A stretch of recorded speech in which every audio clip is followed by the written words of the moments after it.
Hello everyone, the विजय अकॅडमीमध्ये परत एकदा तुम्हा सर्वांचं स्वागत आहे.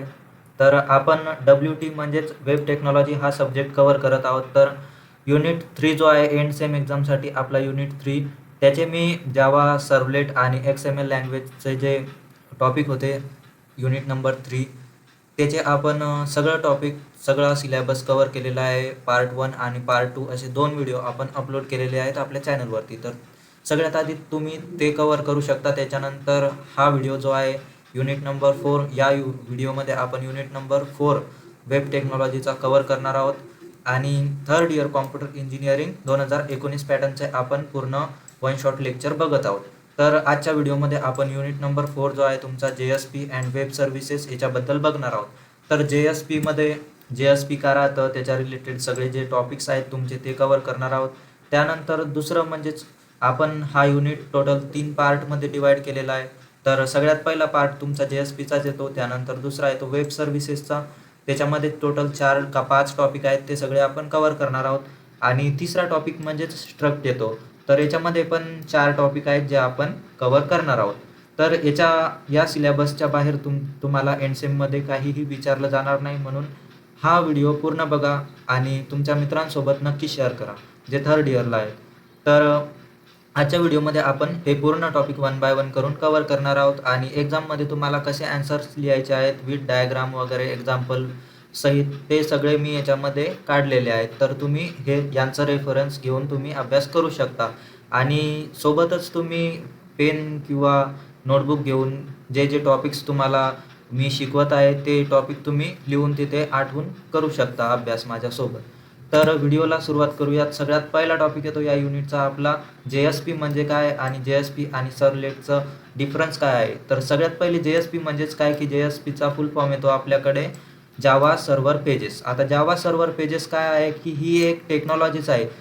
या टेक्नॉलॉजीजमध्ये आपण काय करतो की तुमचे जे डायनॅमिक वेब पेजेस असतात ज्याच्यावरती तुम्ही HTML आणि जावा कोडचा यूज करून ते डायनॅमिक पेजेस तुम्ही बिल्ड करत असता. तर HTML मध्येच तुम्ही जावा कोडचा थोडासा कोड तिथे लिहून तुम्ही पूर्ण जावा स्क्रिप्ट न लिहिता तुम्ही HTML मध्येच त्याचं थोडंसं स्ट्रक्चर देता जावा कोडचं आणि तुम्ही असे डायनॅमिक पेजेस तिथे बनवत असता. तर यालाच आपण जावा सर्व्हर पेजेस असं बोलतो. तर याचं एक्झाम्पल बघायचं झालं तर तुम्ही HTML इथे एक सिंपल एक्झाम्पल मी दिलेलं आहे. तर HTMLचा कोड आहे. HTML टॅगमध्ये आपण बॉडी घेतलेली आहे. बॉडी टॅगमध्ये आपण H2 हेडिंग दिलेला आहे वेलकम. तर वेलकम नंतर आपण एक जावाचा छोटासा कोड लिहिलेला आहे. तिथे स्ट्रिंग नेम दिलेला आहे विजय आणि आउटपुटमध्ये प्रिंट करायच्या तिथे दिलेला आहे की हॅलो. त्याच्यानंतर प्लस देऊन आपल्याला नेम प्रिंट करायचं आहे की जे नेम आहे आपलं विजय. तर हे आपल्याला प्रिंट करायचं आहे आणि बॉडी आणि HTML टॅग आपण क्लोज केला तर याच्यामध्ये सिंपल प्रिंट होईल की हॅलो विजय. तर हा जो जावा कोड आहे आपण याच्यामध्ये यूज केलेला, हा कोड आपण HTML मध्येच यूज केला आहे. त्याच्यासाठी दुसरी कोणतीही सेपरेट फाईल नाही यूज केली आहे. तर अशा सिंपल याचा जावा कोड आणि HTMLचा दोघांचा सोबत यूज करून आपण इथे जावा सर्व्हर पेजेस तिथे बिल्ड करत असतो डायनॅमिक वेब पेजेस. तर आपण इथे नॉर्मली HTML लिहिलेली आहे डायरेक्टली. त्यानंतर जे जावा कोडचा जो टॅग असतो तो आपण तुम्ही बघू शकता की इथे हा टॅग यूज करून आपण जावा कोड लिहित असतो. त्यानंतर out.println हे जे मेथड आहे याच्यासाठी आपण आउटपुट जे आहे तुमचे पेजचं ते प्रिंट करण्यासाठी ही मेथड आपण तिथे यूज करत असतो. त्यानंतर server runs this and send result to browser. तर अशा प्रकारे आपण तिथे जावा सर्व्हर पेजेसचा यूज करत असतो वेगवेगळे डायनॅमिक वेब पेजेस बनवण्यासाठी. तर त्याच्यानंतर येतं काही की पॉईंट्स आहेत JSP बद्दल. JSP runs on the server side. हे सर्व्हर साईडवरती आपण रन करत असतो. त्यानंतर JSP is a build on top of servlet. तुमचा जो सर्वलेटचा आपण मागच्या युनिटमध्ये सगळं बघितलं आहे त्याच्या बिल्ड टॉपवरती JSP हे बिल्ड असतं. त्यानंतर JSP separates presentation HTML from business logic. तर जावा जे आहे तुमचं ते बिझनेस लॉजिकसाठी आपण यूज करत असतो आणि HTML प्रेझेंटेशनसाठी. कारण HTML तुम्ही बघत असता की जेव्हा आपण एखादी वेबसाईट वगैरे बनवत असतो वेब पेज, तर त्याच्यासाठी सगळ्यात पहिले स्ट्रक्चरसाठी आपण HTMLचा यूज करतो. त्याच्यानंतर तुमचं जे पण लॉजिक वगैरे असतील त्याच्यासाठी आपण जावाचा यूज करत असतो. तर अशा प्रकारे हे JSPमध्ये सेपरेट वर्क करतं. त्यानंतर JSP files have extension .jsp. तर याचं एक्सटेन्शन जे आहे ते .jsp ने आपण देत असतो. त्यानंतर JSP is easier to write than servlet for web pages. Web पेजेसमध्ये जे सर्व्हलेट तुमचं जे असतं त्याच्यापेक्षा हे इझी आहे. आणि सर्व्हलेट आणि JSPमध्ये काय डिफरन्स आहे ते पण बघून घेऊयात. तर सगळ्यात पहिले कोड स्टाईल कशी असते. JSPमध्ये आपण HTML आणि जावा कोडचा यूज करतो. तर सर्व्हलेटमध्ये आपण पूर्ण जावाचा यूज करत असतो. त्यानंतर इझी टू राईट. आता इझी कोणता आहे राईट करण्यासाठी, तर JSP हे सगळ्यात इझी आहे, सर्व्हलेट थोडंसं हार्ड जातं. त्याच्यानंतर कंपायलेशन बघायचं झालं तर JSPमध्ये हे ऑटोमॅटिक असतं बाय सर्व्हर आणि सर्व्हलेटमध्ये मॅन्युअल असतं. त्यानंतर बेस्ट फॉर JSP हे चांगल्यापैकी प्रेझेंटेशन लेअरसाठी यूज होतं आणि सर्व्हलेट हे बिझनेस लॉजिक जे आहे ते बिल्ड करण्यासाठी तिथे यूज होत असतं जास्त करून. त्यानंतर मेंटेनन्समध्ये बघायचं झालं तर JSP हे थोडंसं इझी आहे मेंटेन करण्यासाठी आणि सर्व्हलेट हे थोडंसं डिफिकल्ट आहे. त्यानंतर एक्सटेन्शन बघायचं झालं तर JSPमध्ये आपण .jsp वापरतो आणि सर्व्हलेटमध्ये .java हे एक्सटेन्शन आपण तिथे यूज करत असतो. तर हा सिंपल डिफरन्स आहे JSP आणि सर्व्हलेटमधला. त्याच्यानंतर JSPची लाईफ सायकल, याच्यावरती क्वेश्चन्स विचारले जातात PYQमध्ये, याच्यावरती क्वेश्चन्स विचारले गेलेले आहेत की लाईफ सायकल एक्सप्लेन करा. तर सगळ्यात पहिले आपण लाईफ सायकल बघू काय असते. Means the step by step process of what happen from the time a JSP page is requested by user to the time response is send back. जेव्हा पण तुमचा जो युजर असतो तो एखादी रिक्वेस्ट पाठवतो, त्यानंतर JSP पेजवरती ती रिक्वेस्ट प्रोसेस होते, त्यानंतर रिस्पॉन्स भेटतो JSP पेजवरती. तर या सगळ्या स्टेप बाय स्टेप प्रोसेसला आपण JSPची लाईफ सायकल अशी बोलत असतो, ज्याच्यावरती आपल्याला पूर्ण प्रोसेस आपल्याला समजते की काय काय होत असते. तर या लाईफ सायकलमध्ये काही की पॉईंट्स आहेत जे तुम्हाला लक्षात ठेवायचे आहेत. जसं की JSP life cycle is similar to servlet life cycle. आता सर्व्हलेटची लाईफ सायकल जशी आपण बघितली होती तशी JSPची लाईफ सायकल आहे. त्यानंतर JSP first get translated into a servlet by the server. Server काय करतो, सगळ्यात पहिले तुमचे जे JSP असतं त्याला ट्रान्सलेट करतो सर्व्हलेटमध्ये. त्याच्यानंतर then it goes through compilation. त्याच्यानंतर या प्रोसेस ज्या आहेत कंपायलेशन, लोडिंग, इनिशियलायझेशन, त्यानंतर एक्झिक्युशन आणि डिस्ट्रॉय. तर या सगळ्या प्रोसेस रन होतात सर्व्हलेटमध्ये गेल्यानंतर एकदा का. त्यानंतर दिस ट्रान्सलेशन हॅपन्स ओनली वन्स. तर हे पूर्ण जे ट्रान्सलेशन आहे ते फक्त एकदाच घडून येतं. त्यानंतर from second request onward directly executed. आणि जेव्हा जेव्हा त्याच्यानंतर दुसऱ्या ज्या रिक्वेस्ट येतील नवीन त्याच्यासाठी डायरेक्टली एक्झिक्यूट होईल. तर हे त्याच्यासाठी फास्टर आहे. तर अशा प्रकारे जी लाईफ सायकल आहे ती एक्झिक्यूट होत असते. त्यानंतर लाईफ सायकलमध्ये काही मेथड्स वापरल्या जातात. तर 3 कॉमन मेथड आहेत ज्या सगळ्यात जास्त वापरल्या जातात. तर JSP इनिट. तर इनिशियलायझेशन करण्यासाठी आपण ही मेथड यूज करत असतो. तर ही फक्त एकदाच स्टार्ट केली जाते आणि ही रिसोर्सेसला इनिशियलाइज करण्यासाठी आपण वापरतो. त्यानंतर JSP सर्व्हिस. तर JSP सर्व्हिस ही प्रत्येक रिक्वेस्टसाठी प्रोसेस करण्यासाठी आणि रिस्पॉन्स देण्यासाठी आपण वापरली जाते. जितक्या पण तुमच्या रिक्वेस्ट येतील त्या प्रोसेस होतील आणि त्याच्यामधून जो पण तुम्हाला रिझल्ट होईल त्याचा रिस्पॉन्स देण्यासाठी आपण ही मेथड यूज करत असतो सर्व्हिसची. त्यानंतर JSP डिस्ट्रॉय. एकदा का आपली जी रिस्पॉन्स आपल्याला भेटला तेव्हा आपण क्लीनअपसाठी, रिसोर्सेसच्या क्लीनअपसाठी ही जी मेथड आहे डिस्ट्रॉय ही आपण यूज करत असतो आणि ही पण एकदाच वापरली जाते फक्त. तर अशा प्रकारे या ज्या 3 कॉमन मेथड आहेत ज्या सगळ्यात जास्त यूज केल्या जातात JSP लाईफ सायकलमध्ये, तर या 3 मेथड तुम्हाला लक्षात ठेवायच्या आहेत.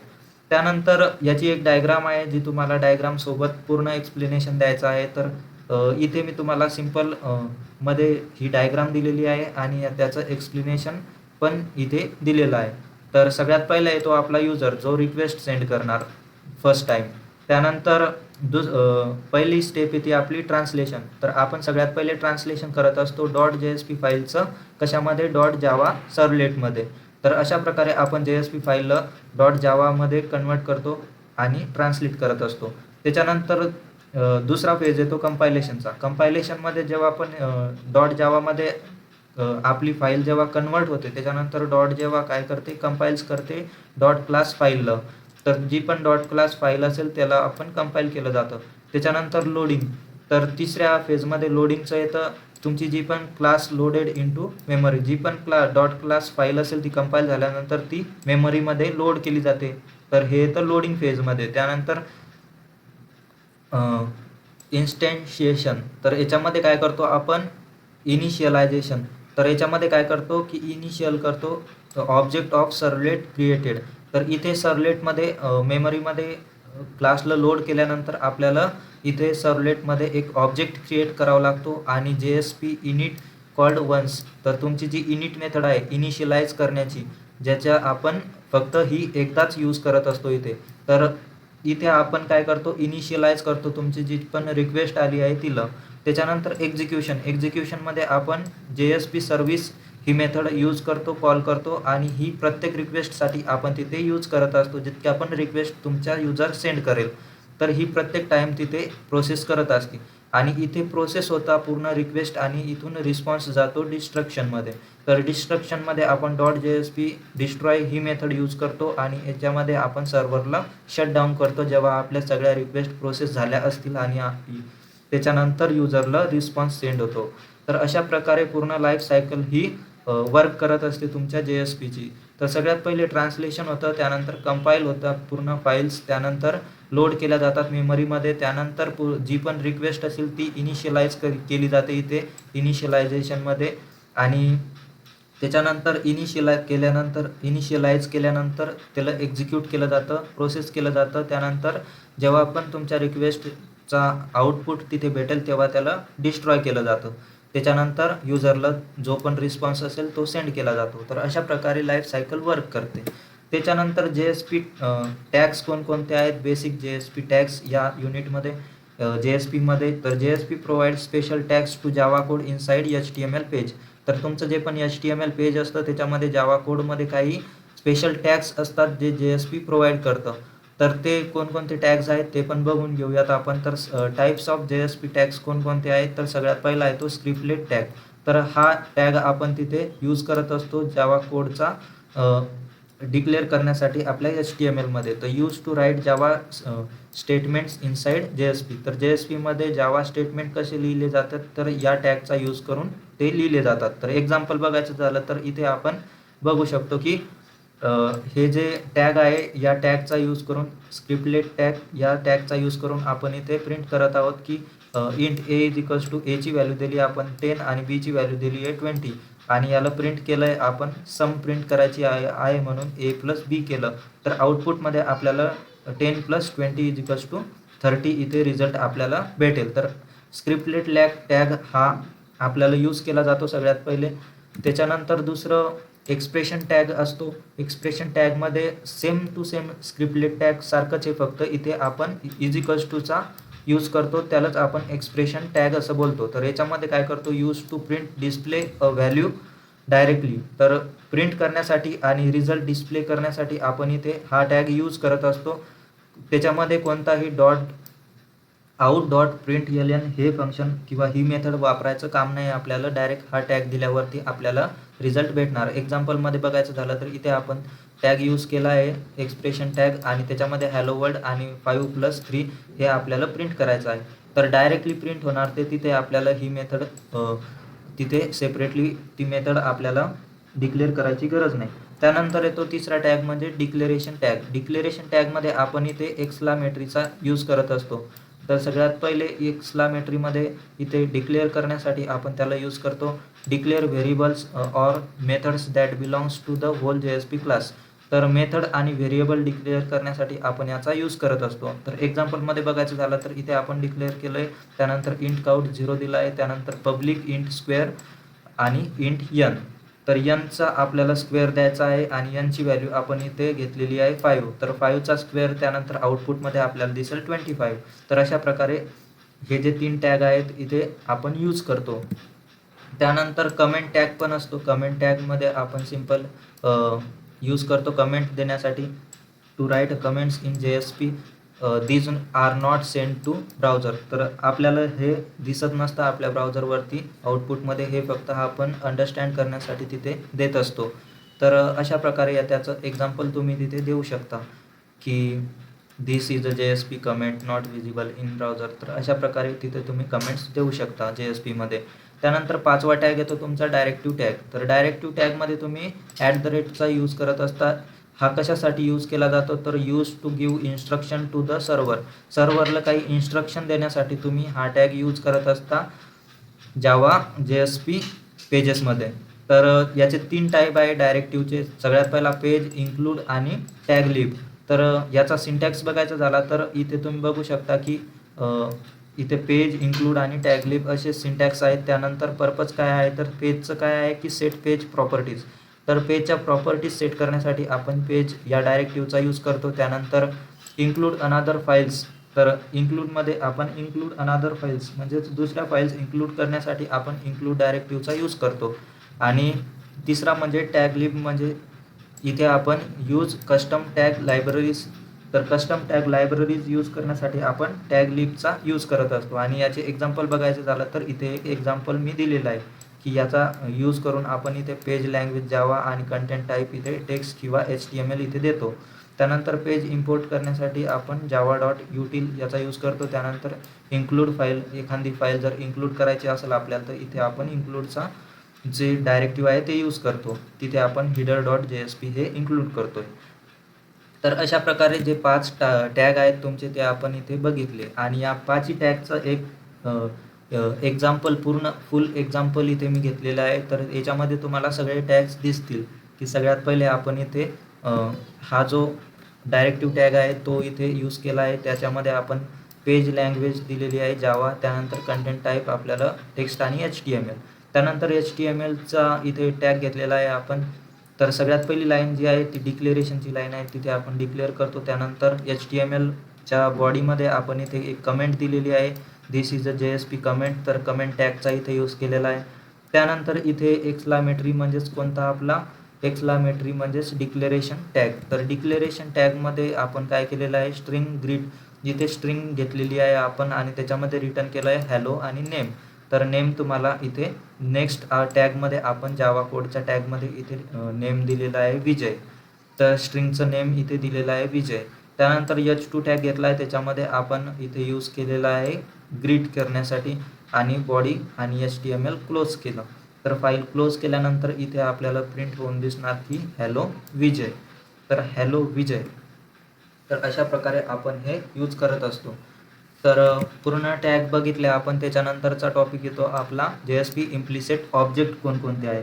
तर याच्यामध्ये इम्प्लिसिट ऑब्जेक्ट म्हणजेच काय की रेडीमेड काही ऑब्जेक्ट्स आहेत JSPमध्ये, त्याला आपण यूज करत असतो आणि हे ऑटोमॅटिकली क्रिएट होतात बाय सर्व्हर हे ऑटोमॅटिकली क्रिएट करत असतो या ऑब्जेक्टला. You don't need to create them. तुम्हाला ते क्रिएट करायची गरज नाही स्वतःवरून. Just use them directly. तुम्ही त्याला डायरेक्टली यूज करू शकता. Think of them as a free tools available in every JSP page. तर हे काही फ्रीचे टूल्स आहेत जे तुम्ही यूज करू शकता तुम्हाला जे पण JSP पेजसाठी तिथे यूज करायचं असेल. तर याचे काही की पॉईंट्स आहेत, जसं की there are 9 implicit object in JSP. तर JSPमध्ये टोटल 9 इम्प्लिसिट ऑब्जेक्ट आहेत जे तुम्ही यूज करता. त्यानंतर they are created by JSP container automatically. JSP container जे असतं ते ऑटोमॅटिकली हे क्रिएट करत असतात सगळे object. Available directly inside scriptlet tags. तर तुमचे जे स्क्रिप्टलेट टॅग असतात त्याच्यामध्ये डायरेक्टली हे अवेलेबल असतात, तिथून तुम्ही डायरेक्टली यूज करू शकता त्याचा. No need to write new keywords to create them. कोणतेही नवे कीवर्डचा यूज करून तुम्ही त्याला क्रिएट नाही करू शकत, त्याचा काहीही नीड नाही आहे तिथे. डायरेक्टली तुम्ही तिथून यूज करू शकता. तर हे जे 9 ऑब्जेक्ट्स आहेत ते मी इथे काढलेले आहेत तुमच्यासाठी. तर त्याचं ऑब्जेक्ट कोणकोणते आहेत, त्याचे टाईप्स काय काय आहेत आणि पर्पज काय आहे त्याचं मी इथे काढलेलं आहे. तर सगळ्यात पहिले आउट येतो. आउटमध्ये टाईप काय आहे, JSP रायटर. तर आउट हे कशासाठी यूज केलं जातं तर प्रिंट आउटपुट टू ब्राउझर. तर आउटपुट प्रिंट करण्यासाठी आपण आउटचा या ऑब्जेक्टचा यूज करतो. त्यानंतर रिक्वेस्ट आणि रिस्पॉन्स. तर याच्यामध्ये आपण रिक्वेस्ट आणि रिस्पॉन्स HTTP सर्व्हलेट रिक्वेस्ट आणि HTTP सर्व्हलेट रिस्पॉन्स याचा यूज करत असतो. तर रिक्वेस्ट कशासाठी यूज होते की गेट डेटा फ्रॉम युजरपासून काही पण डेटा घेण्यासाठी आपण रिक्वेस्टचा यूज करत असतो. त्यानंतर रिस्पॉन्सचा तर सेंड रिस्पॉन्स टू ब्राउझर. तर रिस्पॉन्स देण्यासाठी आपण इथे रिस्पॉन्स ऑब्जेक्टचा यूज करतो. त्यानंतरचा ऑब्जेक्ट येतो सेशनमध्ये आपण टाईप यूज करतो HTTP सेशन. आणि हे कशासाठी यूज केलं जातं तर स्टोअर युजर सेशन डेटा. तुमचा जो युजर असतो त्याच्या सेशनचा डेटाला स्टोअर करण्यासाठी आपण ह्या ऑब्जेक्ट यूज करतो. त्यानंतर येतो ॲप्लिकेशनमध्ये आपण टाईप यूज करतो सर्व्हलेट कॉन्टेक्स्ट. तर सर्व्हलेट कॉन्टेक्स्टमध्ये आपण कशासाठी यूज करतो, share data across whole app. तुमचं जे पण ॲप बनवलेलं असेल त्याच्यामध्ये पूर्ण डेटा शेअर करण्यासाठी आपण इथे ॲप्लिकेशन या ऑब्जेक्टचा यूज करतो. त्यानंतर कॉन्फिग येतं. कॉन्फिगमध्ये आपण सर्वलेट कॉन्फिग हा टाईप यूज करतो आणि हे कशासाठी यूज करतो, गेट सर्वलेट कॉन्फिग इन्फो, जी इन्फॉर्मेशन असते ती घेण्यासाठी आपण इथे यूज करत असतो. त्यानंतर पेज कॉन्टेक्स्ट येतं. पेज कॉन्टेक्स्टचा टाईपमध्ये आपण हे कशासाठी यूज करतो, ॲक्सेस ऑल अदर ऑब्जेक्ट, तुमचे जे पण बाकीचे ऑब्जेक्ट्स असेल ते ॲक्सेस करण्यासाठी आपण पेज कॉन्टेक्स्ट या ऑब्जेक्टचा यूज करतो. त्यानंतरचा आहे तो पेज. पेजमध्ये आपण ऑब्जेक्ट हा टाईप यूज करतो, करंट JSP पेज इटसेल्फ याच्यासाठी. तर हे काय असतं, करंट JSP असतं. त्यानंतर एक्सेप्शन ऑब्जेक्ट हा लास्टचा आहे. हा याचा टाईप येतो थ्रोवेबल. तिथे काही एरर्स वगैरे एक्सेप्शन असेल त्याला हँडल करण्यासाठी आपण हा ऑब्जेक्ट यूज करत असतो. तर अशा प्रकारे जे 9 इम्प्लिसिट ऑब्जेक्ट आहेत ते 1 बाय 1 इथे आपण सगळे बघितले. त्याच्यानंतरचा टॉपिक येतो या युनिटचा, जावा बीन्स क्लासेस आणि JSP काय राहतं. आता जावा बीन्स क्लासेस काय आहे, तर Java bean is a simple Java class that follows some rules. तर हा एक सिम्पल जावा क्लास आहे जो आपण JSP मध्ये यूज करत असतो आणि त्याचे काही रूल्स आहेत. तर काय काय आहे तर ते बघून घेऊयात. इन JSP मध्ये we use Java beans to separate Java logic from HTML. HTML मध्ये जावाचं लॉजिक सेपरेट करण्यासाठी आपण जावा बीन्स या क्लासचा यूज करत असतो, जावा क्लासचा यूज करत असतो. तर त्याचे काही रूल्स पण असतात. आणि keep the page clean and organise, पेजला क्लीन आणि ऑर्गनाइज ठेवण्यासाठी पण याचा यूज केला जातो. Think of Java bean as a data container, it stores and give data back. तर डेटा स्टोअर आणि गिव्ह डेटा बॅक म्हणजेच स्टोअर, आणि तुम्हाला जेव्हा पण तुमचा डेटा लागेल तेव्हा तो घेण्यासाठी तुम्ही त्याचा यूज करत असता. तर यालाच आपण डेटा कंटेनर पण बोलू शकतो, जो डेटाला कंटेन करतो. तर याचे काही रूल्स आहेत जे माहिती पाहिजे तुम्हाला, की must have public no argument constructor. तर हे जे कन्स्ट्रक्टर आहे हे त्याच्यामध्ये असावंच लागतं, पब्लिक नो आर्ग्युमेंट कन्स्ट्रक्टर याचा यूज तिथे करावाच लागतो. त्यानंतर all variables must be private, तुमचे जितके पण व्हेरिएबल्स तुम्ही तिथे यूज करता ते सगळे प्रायव्हेट पाहिजे आणि याच्यामध्ये गेटर आणि सेटर या मेथड लागतीलच. तर अशा प्रकारे हे जे 3 रूल्स आहे हे तिथे मस्ट लागतीलच जावा बीनमध्ये. त्याच्यानंतर काही की पॉईंट्स आहेत, जसं की Java beans keeps business logic separate from JSP page. तर हे जे तुमचं बिझनेस लॉजिक असतं ते JSP पेजपासून सेपरेट ठेवतं.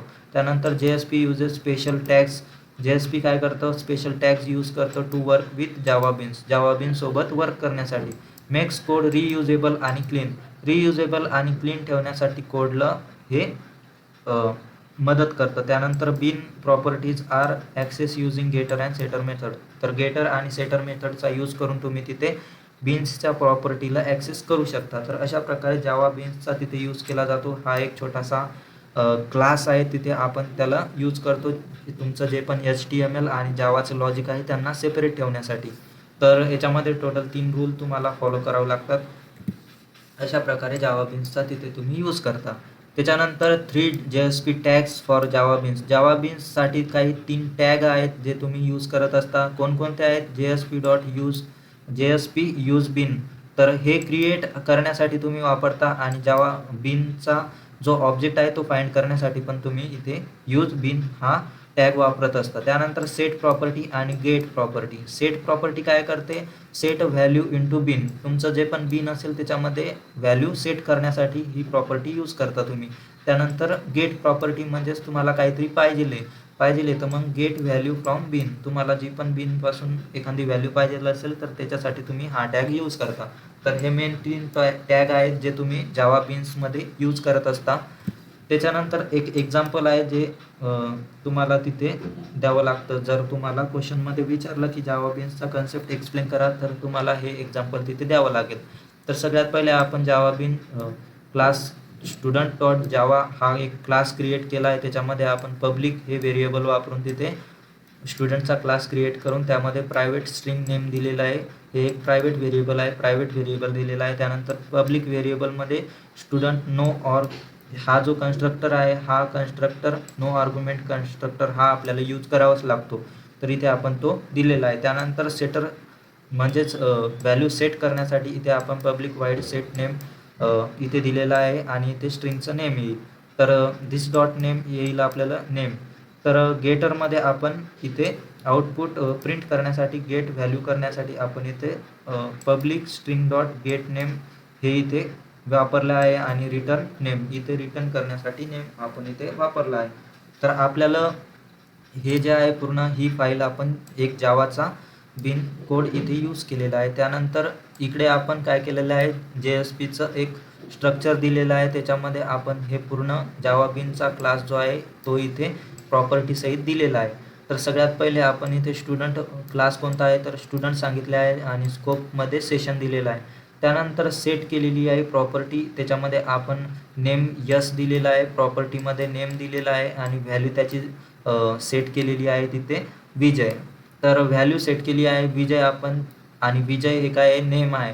तर name is JSP dot get प्रॉपर्टीचा यूज करून आपण इथे प्रिंट करणार आहोत प्रॉपर्टीचं नेम. तर आउटपुटमध्ये तुम्हाला नेम दिसेल नेम इज विजय. तर सगळ्यात पहिले आपण इथे यूज केलेला आहे जावा बिन क्लास. त्यानंतर इथे यूज केलेलं आहे आपण सेट प्रॉपर्टी, तिथे आपण व्हॅल्यू सेट केलेली आहे विजय. त्याच्यानंतर आपण इथे गेट प्रॉपर्टी यूज करून इथे आपण नेम दिलेला आहे आणि व्हॅल्यू आउटपुट आपल्याला गेट करण्यासाठी आपण इथे प्रिंट करण्यासाठी गेट प्रॉपर्टीचा यूज करतोय. तर त्याच्यामध्ये आपल्याला विजय हे आउटपुट दिसणार. तर अशा प्रकारे एक सिंपल एक्झाम्पल आहे ज्याच्यामध्ये आपण या तिन्ही टॅगचा यूज करतो JSPमध्ये. तर अशा प्रकारे जावा बिनचा कन्सेप्ट हा वर्क करतो. त्यानंतरचा टॉपिक येतो या युनिटमध्ये JSP सपोर्ट फॉर MVC. तर MVC काय राहतं, मॉडेल व्ह्यू कंट्रोलर. तर हा कन्सेप्ट काय आहे आणि JSP याला सपोर्ट करतो म्हणजेच काय की MVC is a design pattern that decides a web application into 3 part so that code is clean, organize and easy to manage. तुमचा जो कोड आहे तो क्लीन ठेवण्यासाठी, ऑर्गनाइज ठेवण्यासाठी आणि त्याला मॅनेज करण्यासाठी आपण या ज्या 3 पार्ट आहे या 3 पार्टमध्ये तुमच्या कोडला डिवाईड करतो किंवा वेब ॲप्लिकेशनला तिथं डिवाईड करत असतो. तर 3 पार्ट कोणते आहेत की मेन म्हणजे एम फॉर मॉडेल. तर मॉडेल काय करतो, तुमच्या डेटा आणि बिझनेस लॉजिक याच्याबद्दल मॅनेज करतो. त्यानंतर व्ह्यूमध्ये काय करतं की तुमच्या युजरला काय काय दिसायला पाहिजे, तिथे काय काय आउटपुट शो व्हायला पाहिजे ते आपल्याला व्ह्यू हा पार्ट सांगत असतो. आणि सी म्हणजेच कंट्रोलर म्हणजेच काय की काहीतरी कंट्रोल करत असतो, म्हणजेच काय की तुमच्या जितक्या पण रिक्वेस्ट असेल त्याला हँडल करत असतो, कंट्रोल करत असतो. आणि एम आणि व्हीला कनेक्ट करत असतो. तुमचा जो पण मॉडेल असेल आणि व्ह्यू असेल कसा त्याला आउटपुट दाखवायचा आहे तर या दोघांना तो कनेक्ट करतो. तर अशा प्रकारे हे जे 3 पार्ट आहे हे 3 पार्ट एकमेकांसोबत कनेक्ट होऊन तिथे वर्क करत असतात. त्याच्यानंतर काही की पॉईंट्स आहेत जे तुम्हाला माहीत पाहिजे MVC बद्दल. तर MVC separate data display and control logic. तर हा काय करतो, सेपरेट करतो डेटाला डिस्प्ले कसं करायचं आणि त्याचा लॉजिक कसा हँडल करायचा, तर याच्याबद्दल MVC सांगत असतं. In JSP base MVC. तर JSP बेस हे म्हटले JSPमध्ये याचा यूज काय आहे, तर JSPमध्ये बघायचं झालं तर मॉडेलचा यूज काय आहे JSPमध्ये, जावा बिन आणि जावा क्लासेसला हँडल करण्यासाठी. त्यानंतर व्ह्यूचा रोल काय आहे JSPमध्ये, तुमचे जितके पण JSP पेजेस आहेत ते व्ह्यू करण्यासाठी, आउटपुट दाखवण्यासाठी पेजेसचं, त्याच्यासाठी इथे व्ह्यूचा यूज केला जातो. आणि कंट्रोलरचं काय आहे की सर्वलेट जे आहे त्याला हँडल करण्यासाठी तिथे रिक्वेस्ट प्रोसेस वगैरे तुमच्या जितक्या पण रिक्वेस्ट असतील त्या सर्वलेटमध्ये प्रोसेस करण्यासाठी तिथे कंट्रोलरचा यूज करतो आपण. त्याच्यानंतर make applications easy to maintain. Easy म्हणजे तुमचे जितके पण ॲप्लिकेशन असेल त्यांना इझी करतो मेंटेन करण्यासाठी. आणि changes in UI don't affect business logic. जितके पण तुमचे UI वरचे चेंजेस तुम्ही तिथे करत असतात ते बिझनेस लॉजिकला अफेक्ट नाही करत. तर अशा प्रकारे MVC हे वर्क करत असतं. आणि MVCची डायग्राम तुम्हाला याच्यावरती क्वेश्चन विचारला जातो की डायग्रामसोबत एक्सप्लेन करा. तर इथे मी डायग्राम दिलेली आहे ज्याच्यामध्ये सगळ्यात पहिले येतो युजर ब्राउझर. तो काय करतो, रिक्वेस्ट सेंड करत असतो. सगळ्यात पहिली स्टेप असते युजर काय करतो, type URL in browser. URL टाकत असतो ब्राउझरमध्ये आणि रिक्वेस्ट सेंड केली जाते कंट्रोलरला. तर मग रिक्वेस्ट येते तुमची कंट्रोलरला. कंट्रोलर काय करतो, सर्वलेट असतं तिथे, तो काय करतो रिक्वेस्ट ज्या असतात त्या हँडल करतो आणि टॉक टू मॉडेल. तर मॉडेलमध्ये त्याला टॉक केलं जातं. तर कंट्रोलर काय करतो, कॉल्स द मॉडेल. मॉडेलला कॉल्स करतो to get and process data. डेटाला प्रोसेस करण्यासाठी तो मॉडेलकडे जातो. तर मॉडेलला कॉल केल्यानंतर तिथे काय असतं, जावा बिन काय करतं की एक छोटासा क्लास असतो त्याच्यामध्ये काय करतो तो model returns the data. Model काय करतो, सगळ्यात पहिले डेटाला रिटर्न करतो आणि बॅक टू द कंट्रोलरला परत पाठवतो. आणि तिथे समजा तुमचा डेटा असेल, स्टुडंट नेम, मार्क्स वगैरे जितके पण तुमचे डेटा असेल तो तिथे पाठवत असतो. तर अशा प्रकारे हे वर्क करतं. आणि त्याच्यानंतर प्रोसेस केल्यानंतर डेटाला होल्ड करतो आणि डेटाला प्रोसेस करतो. तुमच्या जितक्या पण रिक्वेस्ट असेल त्यांना प्रोसेस करतो, त्यांच्यावरती वर्क करतो आणि रिझल्ट काय करतो, व्ह्यूकडे पाठवतो. तर व्ह्यू काय असतं, JSP पेजेस आहेत तुमचे, ते काय करतं, रिझल्ट शो करतं. जितका पण रिस्पॉन्स तुम्हाला भेटलेला आहे तो शो करतो. तर controller forwards the data to the view. तर व्ह्यूकडे तो डेटाला पाठवत असतो. त्याच्यानंतर view creates an HTML page. View काय करतं, HTML पेज क्रिएट करतं रिझल्ट शो करण्यासाठी आणि send the response back to the user's browser. आणि तो जो पण रिस्पॉन्स तुम्हाला भेटलेला आहे तो युजरला शो करतो तुमच्या ब्राउझरवरती. तर अशा प्रकारे MVC हे वर्क करत असतं, मॉडेल व्ह्यू कंट्रोलर. मॉडेल म्हणजेच काय की प्रोसेस, तुमचा जो डेटा असेल त्याच्यावरती वर्क करणे. व्ह्यू म्हणजेच काय की तुमच्या युजरला आउटपुट देणे. आणि सी म्हणजेच काय की कंट्रोलर, तो काय करेल, सगळ्या रिक्वेस्ट वगैरे सगळ्या हँडल करेल, कंट्रोल करेल. तर अशा प्रकारे हे सगळं MVC तिथे वर्क करत असतं. त्याच्यानंतर येतं JSP रिलेटेड टेक्नॉलॉजीज. तर JSP फक्त एका यूजसाठी नाही, तर त्याच्यामध्ये काही अलग टेक्नॉलॉजीज आहेत ज्या यूज करत असतं. त्याच्यासोबतच टुगेदर वर्क करत असतं काही टेक्नॉलॉजीज सोबत. त्या टेक्नॉलॉजीज कोणकोणत्या आहेत ते पण आपण वन बाय वन बघून घेऊयात. तर अदर टूल्स आणि टेक्नॉलॉजीज सोबत ते वर्क करत असतं, जसं की सर्वलेट. तर सगळ्यात पहिले सर्वलेट सोबत कसं वर्क करतं, तर JSP is build on top of servlet. तर JSP ही टेक्नॉलॉजी जी आहे ती सर्वलेटच्या टॉपवरती काम करतं, बिल्ड आहे.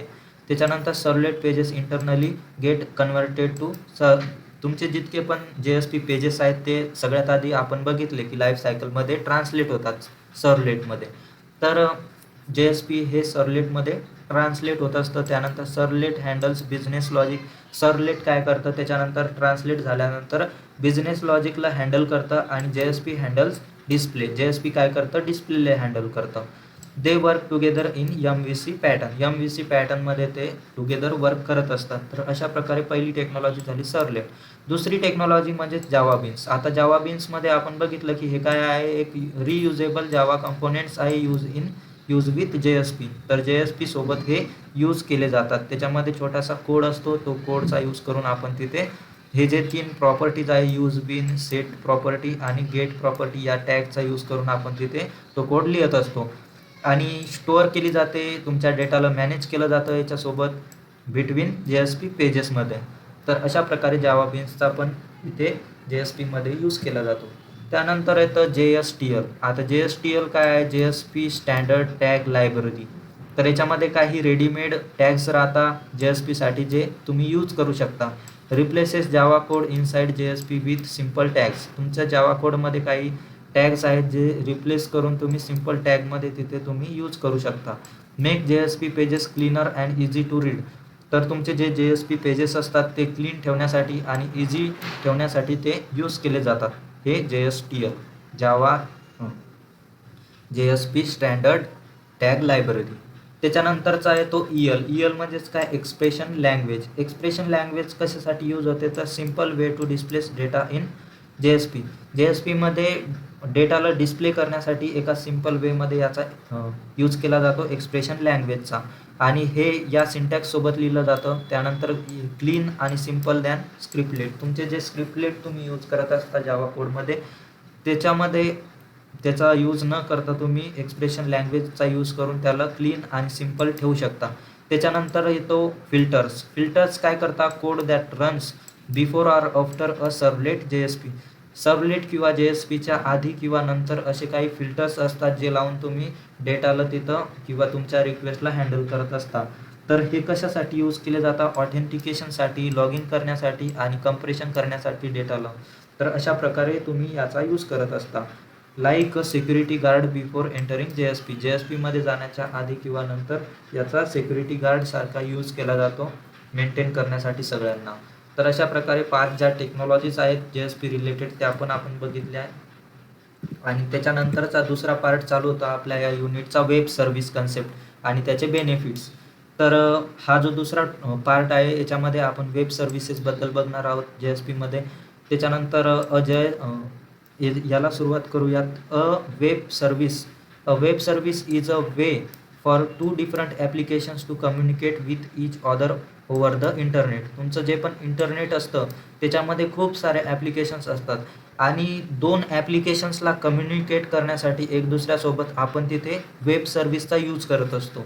तुमचे जे पण दोन ॲप्लिकेशन्स असतील, दोन ॲप असतील किंवा दोन वेबसाईट असतील किंवा तिथे तुम्ही कोणते पण दोन ॲप्लिकेशन्स यूज करत असता, तर त्यांना कम्युनिकेट करण्यासाठी आपण वेब सर्व्हिसेसचा यूज करत असतो. Even if they are built in different programming languages or run on different platform. ते दोन ॲप्लिकेशन जे आहेत ते दोन ॲप्लिकेशन भलेही वेगवेगळ्या प्रोग्रामिंग लँग्वेजेसमध्ये असो किंवा वेगवेगळ्या प्लॅटफॉर्मवरती रन करत असतील, तरी ते कनेक्ट करण्यासाठी आपण वेब सर्व्हिसचा यूज करत असतो. Think of it like a translator. ट्रान्सलेटरसारखा तुम्ही त्याला मानू शकता between two people who speak different languages. तर तुम्ही दोन पीपल असे बघू शकता एक्झाम्पलसाठी, आणि त्याच्यामध्ये जर दोघांना वेगवेगळ्या भाषा असतील, बोलत असतील, वेगवेगळ्या स्टेटचे किंवा वेगवेगळ्या कंट्रीचे असतील आणि त्यांना कम्युनिकेट करायचं असेल, तर तिथे एका ट्रान्सलेटरचा यूज करत असतो आपण त्यांना कम्युनिकेट करण्यासाठी. तर वेब सर्व्हिस पण अशीच आहे जी काय करते, दोन ॲप्लिकेशनला कम्युनिकेशनसाठी इथे यूज केली जाते.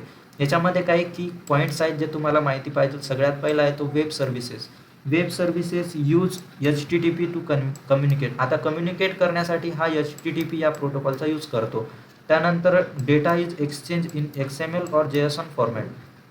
तुमचा जो पण कम्युनिकेशनचा डेटा असेल तो XML आणि JSON या फॉर्मॅटमध्ये तिथे एक्सचेंज केला जातो. प्लॅटफॉर्म इंडिपेंडेंट आहे, म्हणजेच काय की Java app can talk with Python app. म्हणजेच काय, प्लॅटफॉर्म इंडिपेंडेंट आहे, कोणत्या पण प्लॅटफॉर्मवरती ते यूज करू शकतो आपण. त्याच्यानंतर युजेस स्टँडर्ड प्रोटोकॉल्स लाईक असो, त्यानंतर WSDL आणि UDDI. तर हे जे 3 प्रोटोकॉल आहेत, हे तिन्ही प्रोटोकॉलवरती हे यूज केलं जातं तिथे, आणि हे तिन्ही प्रोटोकॉल आपण एकदम डिटेलमध्ये पुढे बघणार आहोत. 2 टाईप्स आहेत. 2 टाईप्स याच्यामध्ये यूज केले जातात वेब सर्व्हिसमध्ये, सोप बेस आणि रेस्ट बेस. तर अशा प्रकारे काही की पॉईंट्स आहेत जे तुम्हाला माहिती पाहिजे. त्याच्यानंतर हाऊ वेब सर्व्हिस वर्क. हे वेब सर्व्हिस जे आहे ते वर्क कसं करतं. तर सगळ्यात पहिले तुमचा क्लायंट ॲप्लिकेशन असणार. तो काय करणार, रिक्वेस्ट सेंड करणार. XML रिक्वेस्ट ओव्हर HTTPचा यूज करून, या प्रोटोकॉलचा यूज करून रिक्वेस्ट सेंड करणार.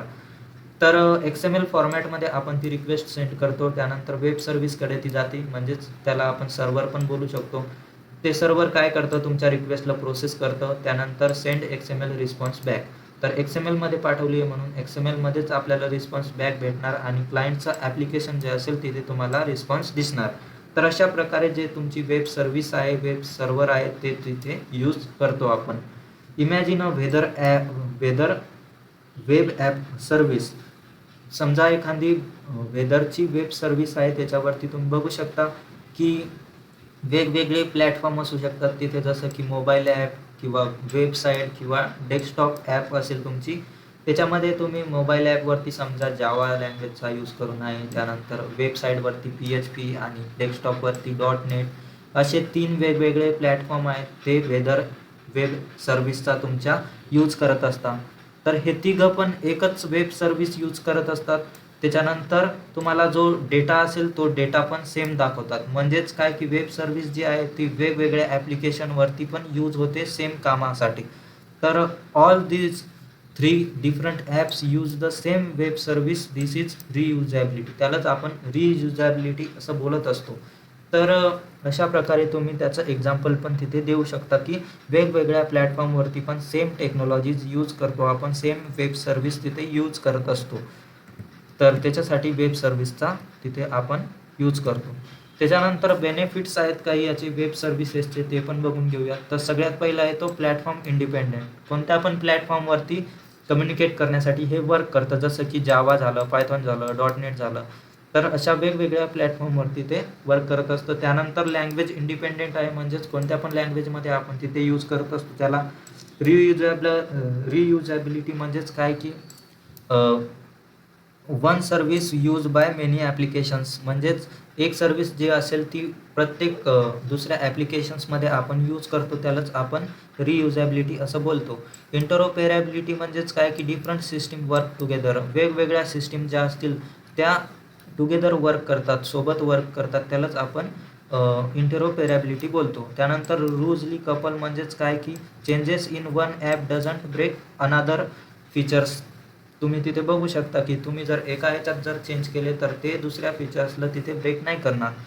त्यालाच आपण लूजली कपल हा एक बेनिफिट आहे त्याचा. त्यानंतर युजेस HTTP प्रोटोकॉलचा स्टँडर्ड प्रोटोकॉलचा हा तिथे यूज करत असतो.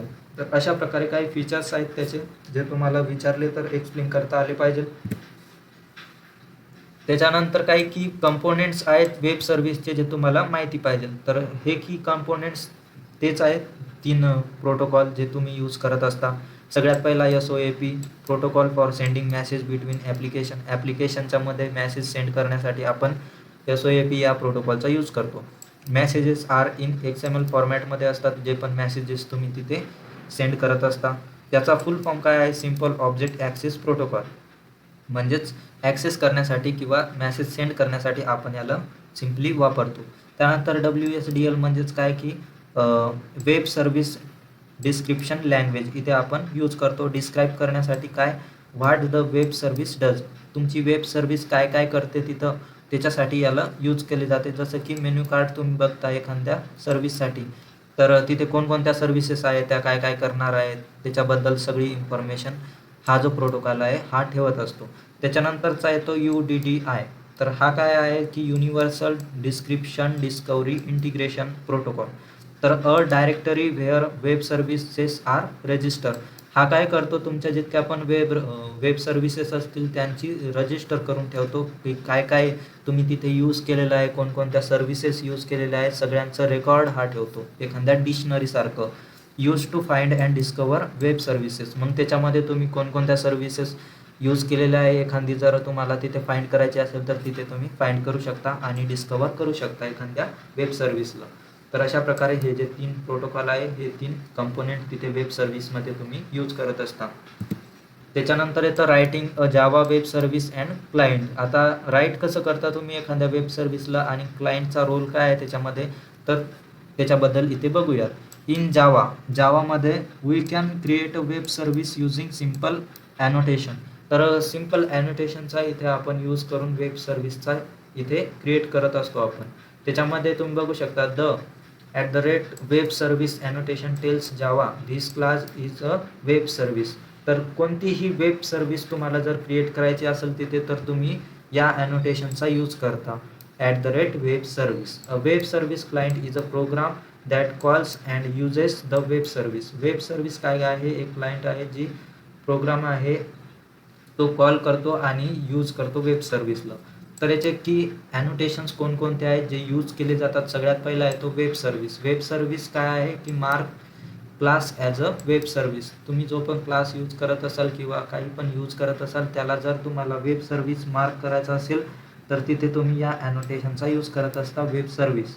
त्याच्यानंतर वेब मेथड या ॲनोटेशनचा यूज केला जातो mark method as a available to client.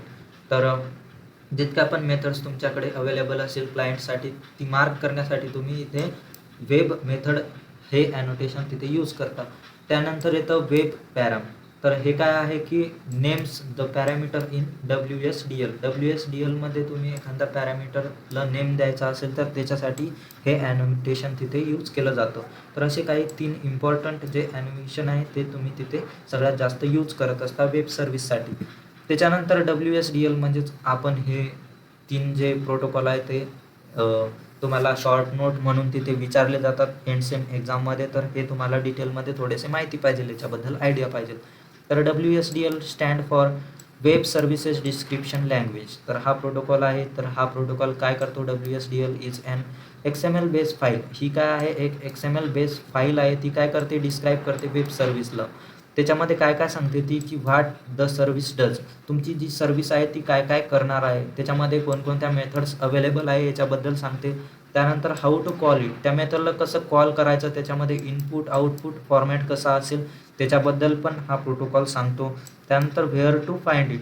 ही तुम्हाला कुठे भेटेल सर्व्हिस URL त्याचा ॲड्रेस वगैरे त्याच्याबद्दल पण हे सगळं सांगत असतं. तर या सगळ्यासाठी याचा यूज केला जातो. जसं की तुम्ही बघू शकता की रेस्टॉरंटमध्ये गेल्यानंतर तुम्हाला मेनू कार्ड दिला जातो आणि त्याच्यावरती सांगितलं जातं की त्याच्यामध्ये काय काय अवेलेबल आहे, तुम्ही कोणकोणत्या ऑर्डर देऊ शकता, ते सगळं तेथे मेनू कार्डमध्ये सांगितलं जातं. तसंच हे WSDL आपण वापरलं जातं. त्याच्यामध्ये तुम्हाला कोणकोणत्या सर्व्हिस आहे, त्या कशा कशा कॉल करायच्या आणि कुठे कुठे मिळतील तुम्हाला, तर त्याच्याबद्दल हा सांगत असतो. याचे काही की पॉईंट्स आहेत, जसं की त्याचा फुल फॉर्म येतो वेब सर्व्हिस डिस्क्रिप्शन लँग्वेज. त्याच्यानंतर याला XML फॉर्मॅटमध्ये आपण रिटर्न करत असतो. Auto generated by Java when you publish a web service. तुम्ही जेव्हा आपण वेब सर्व्हिसला पब्लिश करता तेव्हा हा ऑटो जनरेट करतो. त्याच्यानंतर अवेलेबल ॲट या URL वरती तुम्हाला तो अवेलेबल असतो. त्यानंतर clients reads WSDL to understand how to use the service. आता सर्व्हिसला यूज कसं करायचं हे अंडरस्टँड करण्यासाठी WSDL रीड करावं लागतं क्लायंटला. तर अशा प्रकारे हे पॉईंट्स आहेत जे तुम्ही तिथे एक्सप्लेन करू शकता जर तुम्हाला त्याच्यावरती क्वेश्चन जर विचारला तर शॉर्ट नोट्ससाठी. त्याच्यानंतर याच्या काही एलिमेंट्स आहेत, मेन एलिमेंट्स WSDLचे ते कोणकोणते आहेत, तर सगळ्यात पहिला आहे तो टाईप्स. टाईप्समध्ये काय आहे, डेटा टाईप्स कोणकोणते तुम्ही तिथे डिफाईन करता, यूज करता, त्याच्याबद्दल सांगतो. त्यानंतर दुसरा एलिमेंट येतो मॅसेज. मॅसेजमध्ये तुम्ही डिफाईन करता इनपुट आउटपुट मेसेजेस जे आहेत ते त्याच्यासाठी यूज केला जातो. त्यानंतर पोर्ट टाईप हा एलिमेंट तुम्हाला डिफाईन ऑपरेशन्स मेथड्स अवेलेबल, कोणकोणत्या ऑपरेशन्स कोणकोणत्या मेथड्स तिथे अवेलेबल आहे त्याच्यासाठी यूज केला जातो. बाइंडिंग म्हणजेच काय, कम्युनिकेशन प्रोटोकॉल आहे हा. सोप आणि HTTP कम्युनिकेट करण्यासाठी हे प्रोटोकॉल यूज केले जातात.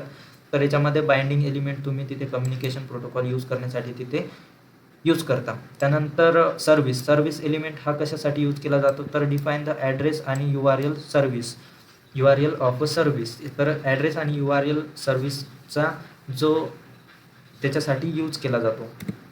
त्याच्यानंतर WSDLचं स्ट्रक्चर कसं असतं, तर स्ट्रक्चर म्हणजेच काय की हे जे तुम्ही सगळे एलिमेंट्स बघितले, हे सगळे एलिमेंट्स कसे यूज करतो आपण एखाद्या स्ट्रक्चर काय आहे WSDLचं, तर सगळ्यात पहिले डेफिनेशन नेम आपण तिथे देतोय कॅल्क्युलेटर सर्व्हिस. तर कॅल्क्युलेटर सर्व्हिस आपण तिथे देतोय. तर कॅल्क्युलेटर सर्व्हिसमध्ये आपल्याला कॅल्क्युलेट करायचं आहे तिथे 3 आणि 5ची समेशन म्हणजेच ॲडिशन. तर सगळ्यात पहिले व्हाट डेटा इज यूज, कोणता डेटा तिथे तुम्ही यूज करता त्याच्यासाठी आपण टाईप्स या टॅगचा यूज करतो. तर सगळ्यात पहिले तिथे तुम्ही 2 इंटिजर घेतात A आणि B. तर हे इनपुटमध्ये येतं तुमच्या आणि आउटपुटमध्ये 1 इंटिजर तुम्ही तिथे रिझल्टमध्ये दाखवणार आहात. म्हणजेच इंटिजर टाईप तुम्ही इथे यूज करत आहात. तिथे इनपुट आणि आउटपुटचा तिथे टाईप्स तुम्ही तिथे दिलेले आहेत. त्याच्यानंतर व्हाट मेसेज आर सेंड, कोणता मेसेज तुम्ही तिथे सेंड करणार आहात, तर तिथे मेथड तुम्ही यूज केलेली आहे ॲड रिक्वेस्ट. तर तिथे तुम्ही ॲड करत आहात. तर सगळ्यात पहिले ॲड रिक्वेस्ट देणार तुम्ही तिथे आणि सेंड काय करणार A आणि B ची व्हॅल्यू तिथे दिलेली आहे 3 आणि 5. त्यानंतर मेसेजला क्लोज करणार. त्यानंतर परत एक मेसेज देणार तिथे ॲड रिस्पॉन्स. तर रिस्पॉन्समध्ये तुम्हाला रिसीव्ह होईल रिझल्ट तुमचा जो पण ॲडिशन असेल 3 आणि 5ची 8. तर अशा प्रकारे तुम्ही तिथे देत असता. म्हणजे सगळ्यात पहिले काय करणार की कोणता डेटा तुम्हाला यूज केलेला आहे. त्यानंतर वेब सर्व्हिसमध्ये तुम्ही बघू शकता की व्हाट मेसेज आर सेंड, कोणता मेसेज तिथे सेंड होत आहे. आणि त्याच्यानंतर व्हाट मेथड्स आर अवेलेबल, कोणकोणत्या मेथड तिथे यूज अवेलेबल आहेत त्याच्यासाठी तुम्ही पोर्ट टाईप या टॅगचा यूज करता. तर याच्यामध्ये कॅल्क्युलेटर पोर्टमध्ये तुम्हाला कोणकोणत्या मेथड अवेलेबल आहे, तर एक मेथड तुम्हाला तिथे द्यायची आहे ती म्हणजेच ॲडिशन करायची आहे. इनपुट आणि आउटपुटसाठी तुम्ही तिथे रिक्वेस्ट आणि रिस्पॉन्सचा यूज करणार आणि ऑपरेशन इथे तुम्ही क्लोज करणार. त्यानंतर पोर्ट टाईप पण क्लोज होणार. तर इथे तुम्ही एक मेथड यूज केलेली आहे ॲड मेथड. त्याच्यानंतर हाऊ टू कम्युनिकेट करण्यासाठी तुम्ही इथे बाइंडिंगचा यूज करता, बाइंडिंग टॅगचा. त्याच्यामध्ये तुम्ही सोप या प्रोटोकॉलचा यूज करणार आहात HTTPमध्ये. तर इथे तुम्ही कम्युनिकेट करण्यासाठी कसं यूज करता त्याच्यासाठी बाइंडिंगचा या टॅगचा यूज केला. त्यानंतर व्हेअर द सर्व्हिस इज, तुमची सर्व्हिस कुठे आहे, त्याचा ॲड्रेस काय आहे, तर इथे तुम्ही त्याचा ॲड्रेस देण्यासाठी इथे सर्व्हिस या टॅगचा यूज केला आहे आणि त्याच्यानंतर डिफिनेशन टॅगचा क्लोज केला आहे. तर अशा प्रकारे हे जे पूर्ण एलिमेंट्स आहे हे एलिमेंट्सचा यूज करून आपण इथे एक सिम्पल WSDLचा स्ट्रक्चर इथे बघितलं आहे एका एक्झाम्पलच्या थ्रू. तर त्याच्यामध्ये तुम्हाला ॲडिशन करायची 2 नंबरची. तर त्याच्यामध्ये सगळ्यात पहिले तुम्हाला टाईप्सचा यूज केला आहे आपण, कशासाठी कोणकोणते डेटा तुम्ही यूज केला आहे. त्यानंतर मॅसेज, पोर्ट टाईप आणि बाइंडिंग आणि सर्व्हिसचा सगळ्या एलिमेंट्सचा या एक्झाम्पलमध्ये यूज केला. त्याच्यानंतर येतं सोप. आता हा प्रोटोकॉल काय आहे आणि याचा फुल फॉर्म काय आहे, तर सिम्पल ऑब्जेक्ट ॲक्सेस प्रोटोकॉल. हा काय करतो, हा एक प्रोटोकॉल आहे जो काय करतो, सेट ऑफ रूल्स आहे त्याच्यामध्ये काही for sending messages between client and web service over the internet. इंटरनेटवरती क्लायंट आणि वेब सर्व्हिसमध्ये मेसेज सेंड करण्यासाठी काही सेट ऑफ रूल्सचा यूज करून हा प्रोटोकॉल त्या मेसेजला सेंड करत असतो. याच्यामध्ये SOAP messages are written in XML format or travel over HTTP. तर हा जो मेसेज तुम्ही सेंड करत आहात, तो मेसेज सेंड करण्यासाठी तुम्ही XML फॉर्मॅटचा यूज करता आणि तो HTTPच्या मदतीने ट्रॅव्हल करतो. त्याच्यानंतर think of SOAP as a standard envelope. तुम्ही एखादा जर एन्व्हलप तिथे सेंड करत आहात, एक्झाम्पलसाठी तुम्हाला बघायचं झालं तर समजा तुम्ही एखादा एन्व्हलप सेंड करत आहात, तर त्या एन्व्हलपमध्ये काय काय असतं की त्याचा एक फिक्स फॉर्मॅट असतो. त्याच्यामध्ये ॲड्रेस असतं, स्टॅम्प असतं, कंटेंट असतं.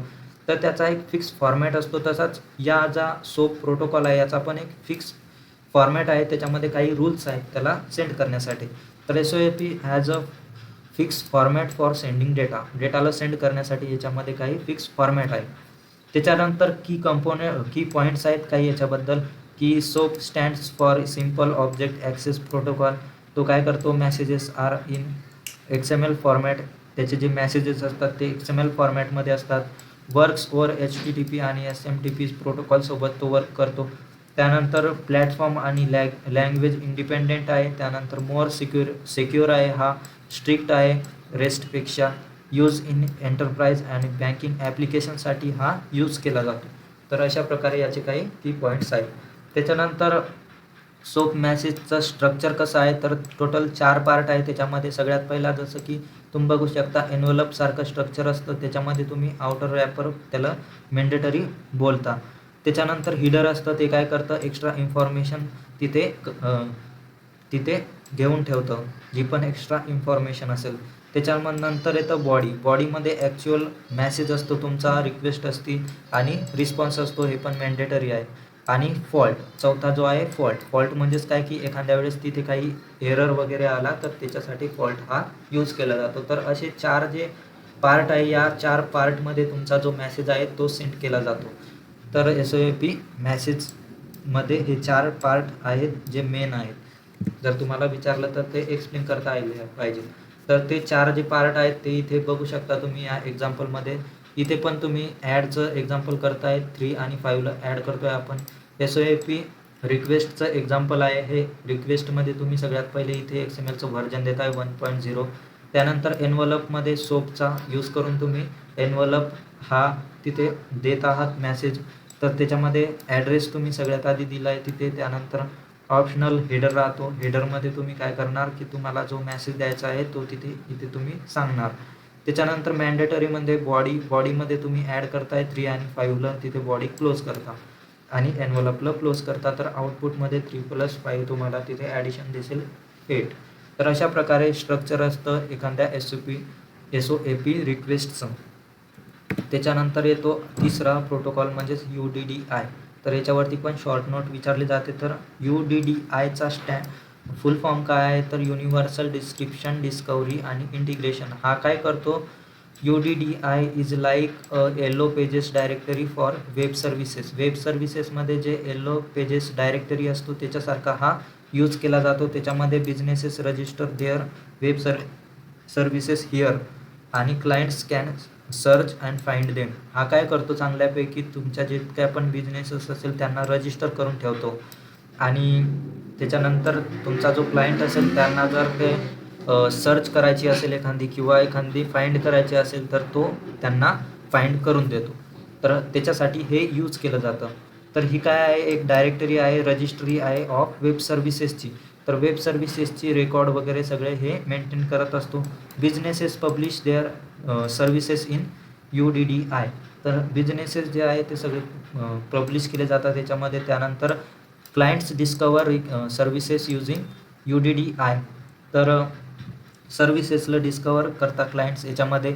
त्यानंतर UDDI stores WSDL link of each service. प्रत्येक सर्व्हिसची जी WSDL लिंक आहे ती स्टोअर करून ठेवतं हा प्रोटोकॉल.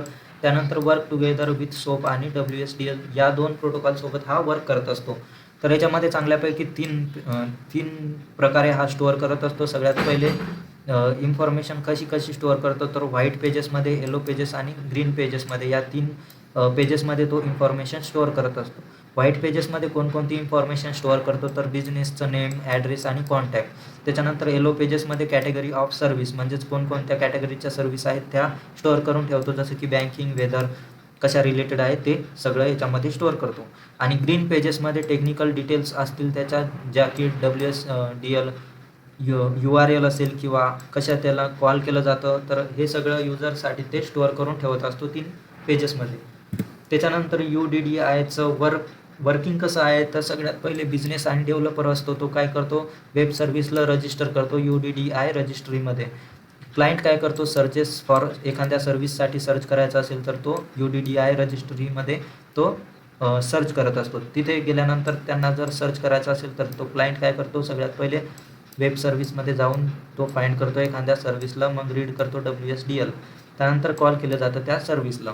तर अशा प्रकारे हे वर्किंग करतं UDDI. त्याच्यानंतरचा तिसरा पार्ट येतो या युनिटचा, स्ट्रट. तर स्ट्रट काय आहे याच्याबद्दल बघून घेऊयात. तर सगळ्यात पहिले स्ट्रट ओव्हरव्ह्यू आणि त्याचं आर्किटेक्चर काय आहे याच्याबद्दल आपल्याला बघायचं. तर स्ट्रट इज अ फ्रेमवर्क, हे एक फ्रेमवर्क आहे for building Java web applications. तर हे काय करतं, जावा वेब ॲप्लिकेशन्सला बिल्ड करण्यासाठी हे फ्रेमवर्क आपण तिथे यूज करत असतो. It is based on the MVC pattern. MVC पॅटर्नवरती हे वर्क करत असतं. Makes web development easier to and more organize. तर वेब डेव्हलपमेंट इझी ठेवण्यासाठी आणि त्याला मोअर ऑर्गनाइज करण्यासाठी आपण या फ्रेमवर्कचा यूज करत असतो. तर हे स्ट्रट म्हणजेच काय की एक रेडीमेड स्ट्रक्चर आहे तुमच्या एखाद्या वेब ॲप्लिकेशन बिल्ड करण्यासाठी. तर तुम्हाला एखादी जी सर्व्हिस असेल, वेब ॲप्लिकेशन असेल, ते एकदम स्क्रॅचपासून बिल्ड करण्यापेक्षा स्ट्रटचा यूज करून तुम्ही प्री बिल्ट स्केलेटन तिथे यूज करून या वेब ॲप्लिकेशन्सला तुम्ही बिल्ड करू शकता. याचे काही की पॉईंट्स आहेत स्ट्रटचे. तर Struts is an open source Java framework. हे एक ओपन सोर्स जावा फ्रेमवर्क आहे. त्याचा यूज करून तुम्ही जावा वेब ॲप्लिकेशन्स बिल्ड करू शकता. बेस ऑन MVC म्हणजेच काय, मॉडल, व्ह्यू आणि कंट्रोलर या पॅटर्नवरती बेस आहे. त्यानंतर develop by Apache software foundation यांनी याला डेव्हलप केलेलं आहे. त्यानंतर use XML configuration files use करतो. रिड्युसेस कोड डुप्लिकेशन, कोडमध्ये जे डुप्लिकेशन असतील त्यांना रिड्यूस करतो. Makes large application easy to manage, तुमचे जे पण लार्ज ॲप्लिकेशन्स असतील त्यांना मॅनेज करण्यासाठी इझी करतं. तर अशा प्रकारे याचा यूज केला जातो. त्यानंतर स्ट्रट आर्किटेक्चर काय आहे, तर याचं आर्किटेक्चर बघायचं झालं तर ही एक सिंपल डायग्राम आहे, इथे मी तुम्हाला दिलेली आहे. तर याच्यावरती क्वेश्चन्स विचारला जातो. तर हे एक पेज म्हणजेच तुमचं 5 किंवा 8 मार्काचं एक ॲन्सर आहे, म्हणून तुम्हाला हे एकदम लक्षात करून घ्यायचं आहे. सगळ्यात पहिले आपला युजर असतो ब्राउझरवरती, तो काय करतो, रिक्वेस्ट सेंड करतो HTTP थ्रू. मग काय होणार, ॲक्शन सर्लेट आणि ॲक्शन क्लास आणि ॲक्शन सर्लेट. तर असे हे जे त्यानंतर JSP पेज.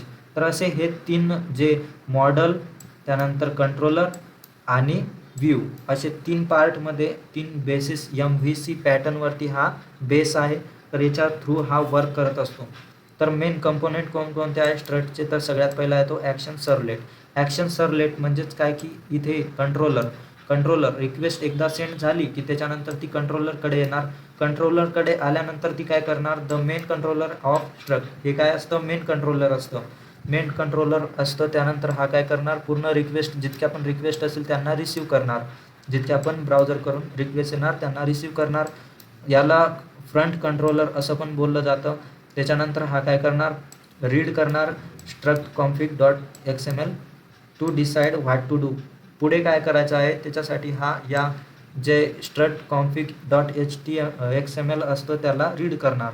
तर रीड केल्यानंतर तो काय करणार, फाइंड्स करेक्ट ॲक्शन्स, की पुढे काय करायचं आहे क्लाससाठी.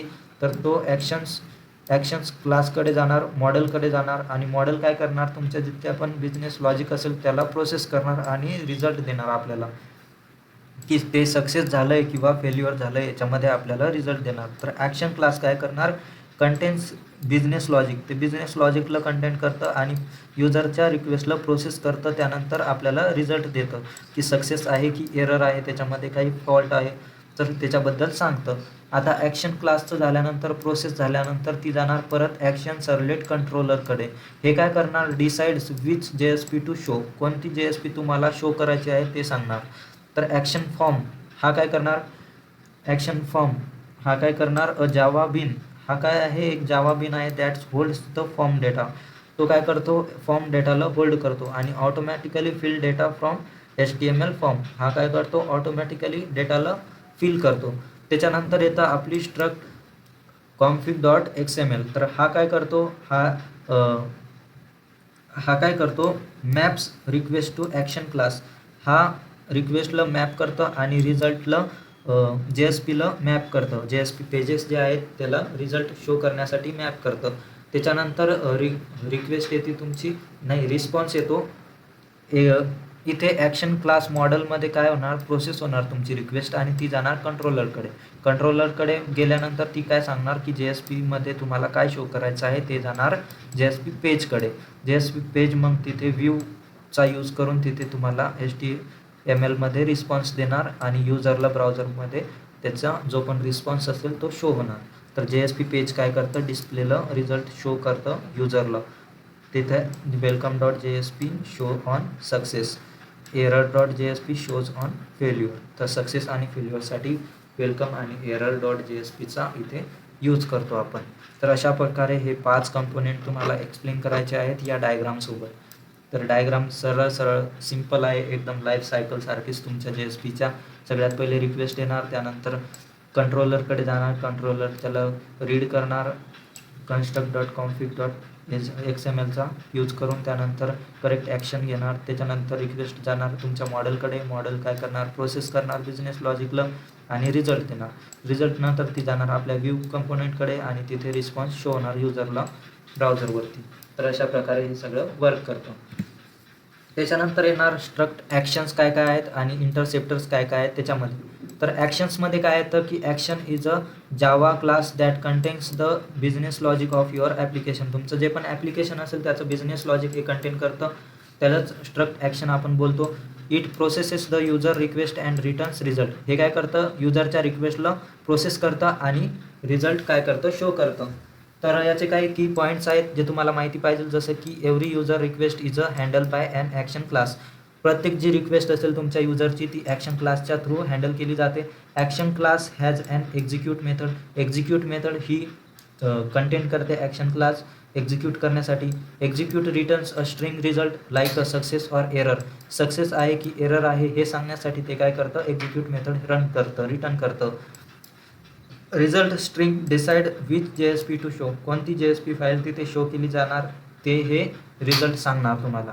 त्यानंतर कॉन्फिगर इन struct.xml हे कॉन्फिग होणार. तर अशा प्रकारे स्ट्रक्ट ॲक्शन हे यूज केले जातात. त्याच्यानंतर इंटरसेप्टर येतात स्ट्रक्टचे.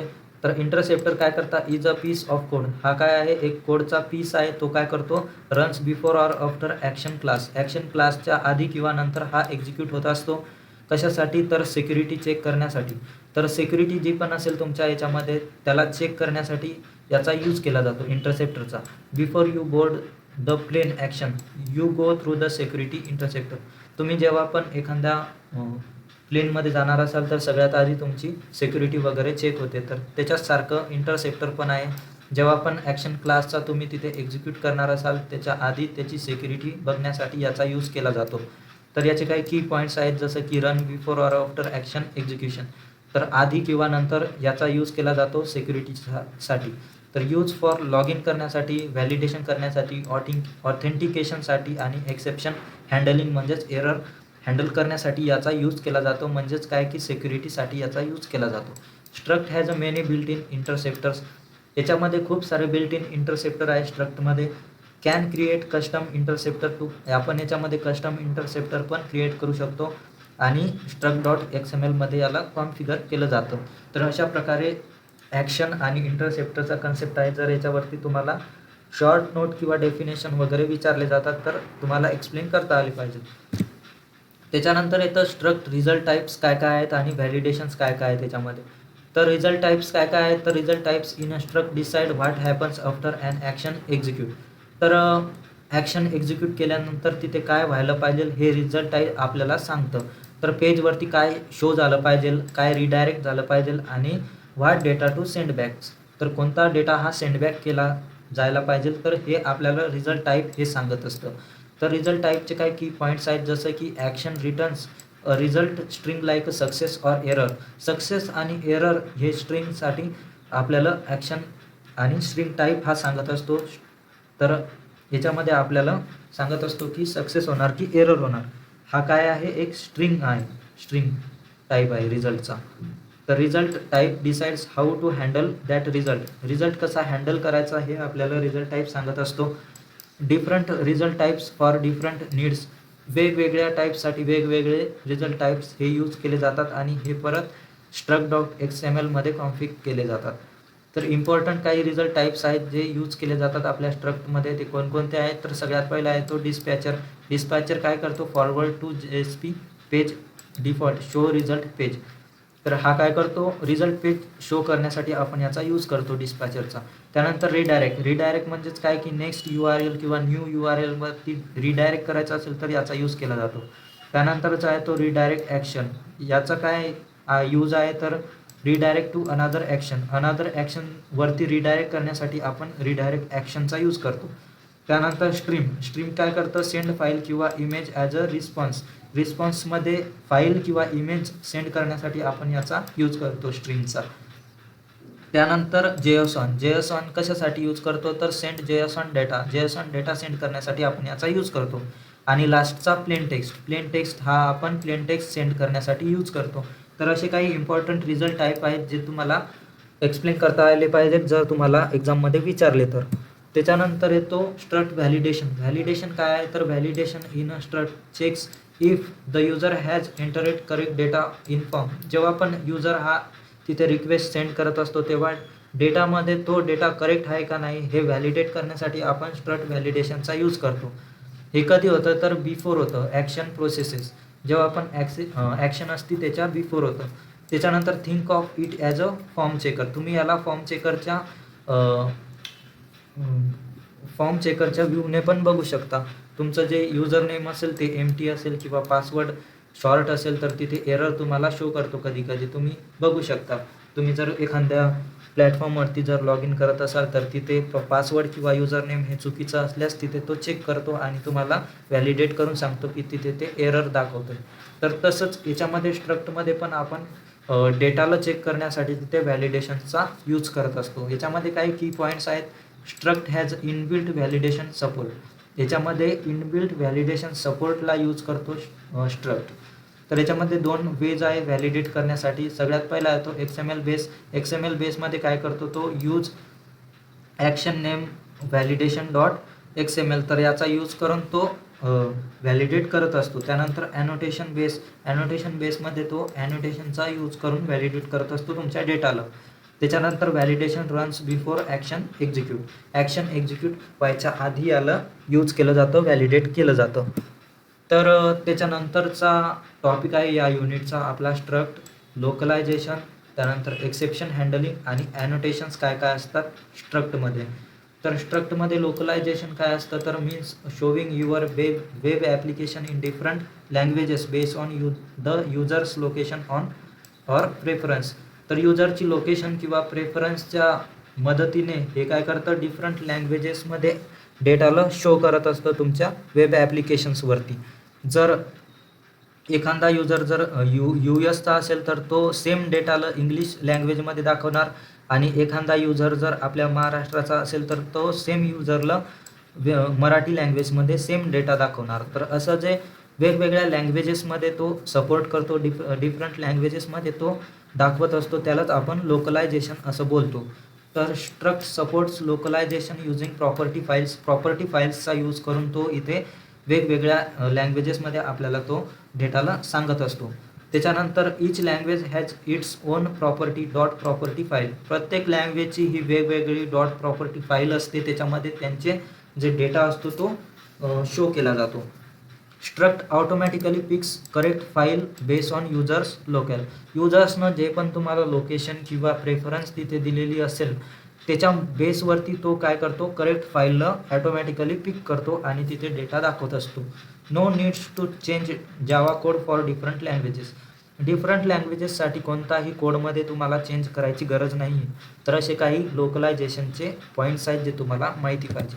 त्याच्यानंतर येतं exception handling.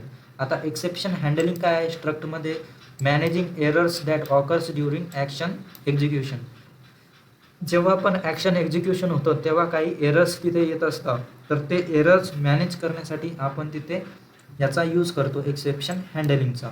Automatically redirecting to an error page without crashing the app.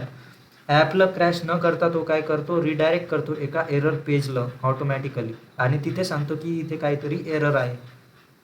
तर एक्सेप्शन हँडलिंग अशी यूज केली जाते स्ट्रक्टमध्ये.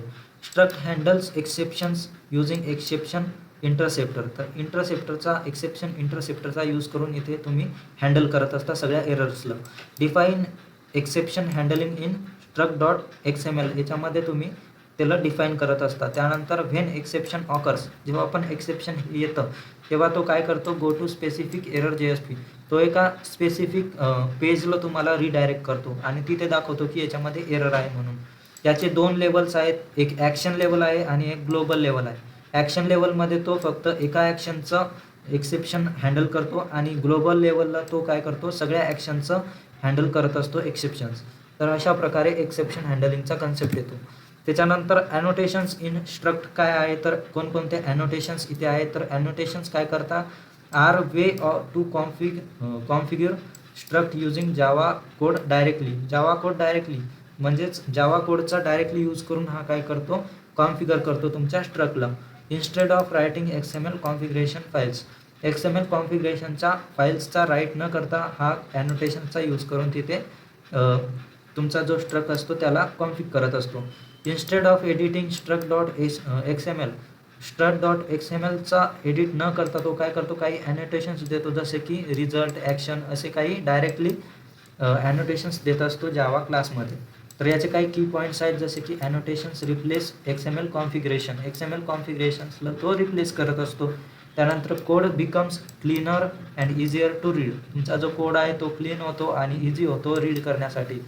कॉमन काही ॲनोटेशन्स आहेत जे यूज केले जातात जसे की ॲक्शन हा यूज केला जातो मॅप्स URL टू ॲक्शन. त्यानंतर रिझल्ट हा यूज केला जातो तुमच्या defines result page. Interceptor ref हा ॲड इंटरसेप्टर करण्यासाठी यूज केला जातो आणि व्हॅलिडेशन हा इनेबल्स व्हॅलिडेशनसाठी यूज केला जातो. तर असे काही कॉमन ॲनोटेशन्स आहेत जे यूज केले जातात स्ट्रक्टमध्ये. तर अशा प्रकारे हे जे 3 टॉपिक होते हे 3 टॉपिक आपण बघितले. तर तुमचा जो युनिट नंबर 4 होता तो पूर्णपणे इथे कवर झालेला आहे आणि याच्यामध्ये आपण तिन्हीच्या तिन्ही पार्ट पूर्ण सिलेबस इथे कवर केलेला आहे 1 बाय 1. आणि याच्यामध्ये मी पूर्ण तुम्हाला एक्झाम्पल सहित, डायग्राम सहित, लाईफ सायकल वगैरे त्याच्यामध्ये कोणकोणते डायग्राम, कंपोनेंट वगैरे सगळं मी तुम्हाला एकदम सिम्पलमध्ये सांगितलं आहे. तर तुम्ही तुमचे जे एंडसेम एक्झाम आहे त्याच्यामध्ये याचा यूज करून जरी तुम्ही प्रत्येक टॉपिक, प्रत्येक जी लाईन आहे ती इलॅबरेट करून तुमच्या वर्ड्समध्ये तुम्ही जर तिथे लिहिली तर तुम्हाला फुल मार्क्स मिळेलच. आणि हा युनिट आपण कवर केलेला आहे. तर याच्यानंतरच्या व्हिडिओमध्ये मी युनिट नंबर 5, युनिट नंबर 6 पण कवर करेल. तर व्हिडिओ कसा आहे, कसा होता ते कमेंट बॉक्समध्ये मला नक्की सांगा. आणि त्याच्यानंतर हा जो व्हिडिओ आहे हा तुमच्या 3rd इयर कॉम्प्युटर इंजिनिअरिंग 2019 पॅटर्नच्या तुमचे जे पण क्लासमेट, फ्रेंड्स असतील त्यांच्यासोबत नक्कीच शेअर करा. ज्यांना अभ्यास करण्यासाठी काही प्रॉब्लेम्स येत असतील किंवा त्यांना माहीत नसेल की कसा अभ्यास करायचा, कशी जास्तीत जास्त मार्क किंवा टॉपिक्स कवर करायचे, त्यांच्यासोबत त्यांना हा व्हिडिओ शेअर करा, त्यांना फुल मदत होईल. त्याच्यानंतर तुम्हाला ही PPT किंवा नोट्स वगैरे पाहिजेत असतील तर खाली डिस्क्रिप्शन बॉक्समध्ये आपल्या टेलिग्राम चॅनलची किंवा व्हॉट्सॲप चॅनलची तिथे लिंक असेल. ते चॅनल तुम्ही जॉईन करून घ्या. तिथे तुम्हाला SPPU रिलेटेड सगळे अपडेट्स वगैरे मिळतील. तर धन्यवाद मित्रांनो.